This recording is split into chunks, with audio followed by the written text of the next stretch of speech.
Today, Precarious plays Metal Gear Rising. Okay, because if I sneak up on this guy...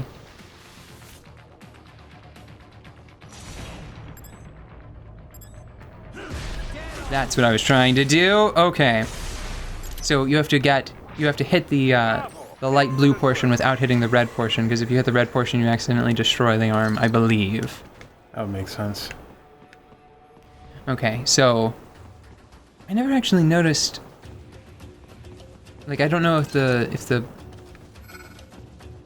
Oh, there is another battle over here. Okay. Ah, flying mans.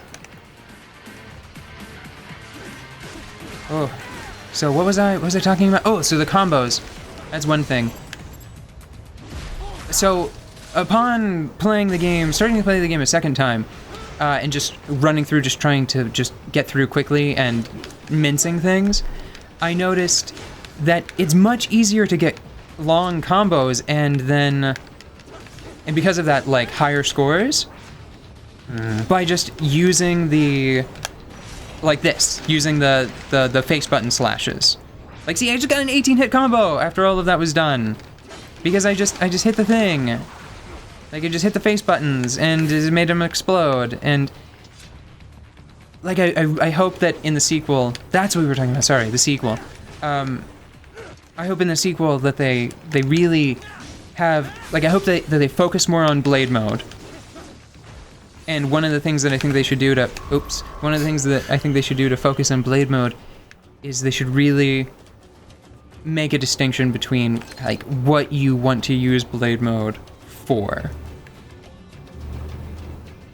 And I feel like it should either be, like, really precise, really elegant, like... So, really what it comes down to is, I've already decided to play this game. I've already decided to step into the shoes of, well, the excellent, amazing Cyborg high heels of Murderbot, like Murder Cyborg Raiden, right? Yeah. So I've already committed to just being a mass murdering fuckhead. Like, there's no way around it. And actually, this game makes a note of that at one point, and I'll point it out when we get there. It'd be a little hard to do a pacifist run of Metal Gear Rising. Well, I wish we had the first time through, and in some areas, I'm pretty sure you absolutely can't, because there are barriers that, unless those go up whenever you're first seen. You know what? Maybe you could. I think it'd be rough, but I think you might be able to. Oh no, because you always have to kill the bosses. So, never mind. But you could get pretty close. You could get it down to just like 4 or 5 people, I think. Well, I mean, there's been people that done pacifist runs of games that you couldn't even imagine they'd be able to do it. Like, someone did a pacifist run of Fallout 4. I can see that. Well, there's one of the bosses that, like the one, well, I can't really say because it might do spoilers or whatever, but one of the bosses you basically absolutely have to kill. Were you worried about spoiling it for me, or were you worried about spoiling for internet? Because we have a system in place for that. A little bit of both. Okay. Have you played Fallout 4? No, and I don't know if I'm going to, because I heard that it's not... I've heard that it's not sufficiently different from Fallout 3 and Fallout New Vegas. I could see that. But there's one boss, like, I think it's one of the very first bosses. It's like the premise of Fallout 4 is you go into the Fallout shelter and you get put in cryogenic stasis. And then you wake up and then... wake up in your spouse. And your kid is kidnapped. Yeah, and your spouse is dead.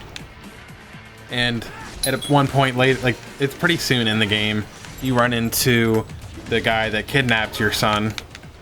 And basically, you have to kill him to get out of that area. But someone found out a way not to kill him. Mm-hmm. Like, because, you know, in the games you have, like, allies and stuff. He basically kind of got the ally to kill him for him. Which is... that's a little cheap. And, like, what's interesting about that boss, though, is, like, you have to damage him for anyone to be able to see him, because he has, like, a stealth kind of mode thing. Mm-hmm. And the only time he comes out is if you damage him a little bit. So, I think he hurt him somehow, like, with, like, smoke bombs or grenades or something. Mm-hmm. But he didn't actually, like, attack him, I don't think. He just let the ally do it, which is kind of surprising to me, because least in my experience, the AI in Fallout 4 kind of sucks. So just in general, like, is it the kind of situation where your friendly AI isn't the best, but it's balanced out by the enemy AI not being much better? No, I mean... Because that's always weird to me whenever enemies are really smart and then your buddies are really dumb. Because it should still be... Oh, I think the enemies are basically normal, like they're what you'd expect them to be. But your allies just don't do anything really meaningful. That's really bizarre, just because you'd think that they'd be running like on like the same kind of system. Like the same kind of like ability to identify targets and stuff. So it's just like I hate games that do that. Like the enemies are decent, but then you have no help from anyone. Like that's why I can't play like Left 4 Dead by myself. Like 1 or 2, it's just awful to try and even play that game by yourself. Or it's like playing, trying to beat Resident Evil 5 on anything higher than normal. Was Sheva bad? Oh, I know whoever you're playing with, like, especially, what's the highest difficulty in that game? I forget. Probably professional, I think is normally what it's called. It's almost impossible to beat that game by yourself, at least felt like to me. Well, partially it's because you get hit and then you automatically have to use a healing thing. But your ally doesn't always immediately do it, so a lot of the time you'll die before they even get to you. Because I know Adet and I play that game basically exclusively together, so I know very little about the AI in that game for your companion.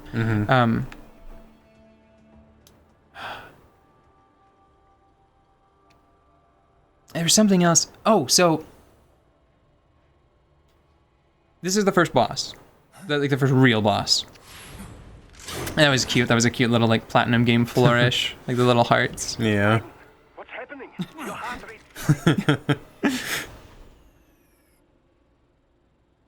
Yeah, I just dodged a bullet. What does that mean? I'm heading for the refinery. I feel like he's got some. Oh wait, I wonder. So Raiden is a married man. I'm pretty sure he's married. I think, if not, he has a kid. Yeah. And he has a very serious life friend. Her name is Rose.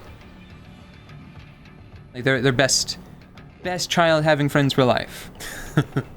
So maybe that's the bullet he dodged. Maybe. Maybe it was like Rose's orbital cannon. Although I have to say, Raiden is naked, so I mean, you know what? I never really looked down there before. That's a very funny inclusion, because I don't know why this combat body would have a cyborg neck. Don't know why they would have a cyborg. Okay, you know what? We just have to have it. That's why, like, just how like his ass is just there too. Just beautiful modeled. It's just like what's his face? Big Boss's ass in Phantom Pain. Everyone kept getting distracted by it. I kept seeing. Well, here's the thing. The reason Big Boss has a fantastic ass because he works on it, and it deserves. It has earned all the screen time that it gets. I think it's kind of funny that they sort of did like a musculature thing. Yeah. With the butt, but not like the pieces around it. I find that really funny. And he has abs too, even though why does the cyborg body need abs? Well, I think the idea is that, like, it's probably a stupid idea, because I imagine that if you got enough engineers and doctors together, you could probably design a better body, pretty easily. But I think that probably it's just the designers were like, the human body is pretty cool, so I guess we should try to like recreate it with our device. I mean, like, why do his shoulders move so much when he respirates? That's probably almost entirely unnecessary. Mm-hmm. Like, even more than the abs, you know? Because the abs might still provide some sort of functional purpose, because they can still bend and flex in a sort of organic way. But there is no reason why he's not, like, it would actually be much smarter if instead of just breathing like through his mouth and nose, if his entire body was just capable of respiration. Mm-hmm. So that way, like, nobody could choke him out. If he were half submerged in water, he could still just breathe with his entire upper body. Or if he was headfirst in a lake, he could just breathe with his lower body. So now that we're done talking about Raiden's design, okay, wait. One more thing about Raiden's design. I suddenly think that they gave him that sort of ridiculous cyborg crotch bulge in the spirit of his original game. Oh, yeah, that makes sense. Where he also had that kind of crotch bulge. And plus, in general, like his body, it might have just been so so people he's working with, like on his team, don't get freaked out because he's so different from who, like what they are. Yeah, you know, I thought it was really cute that he was wearing a suit at the beginning of the game. I mean, cute like, oh look, no, that was really mean. I don't want to piss off any future cyborgs, so I'm not going to say the very racist against cyborgs thing I was about to say. Okay, so it's cute that the cyborg was wearing it's sort of like a kid wearing dad's shoes. That's still mean, man. I'm gonna get murdered in my sleep. I'm going to get cut in half.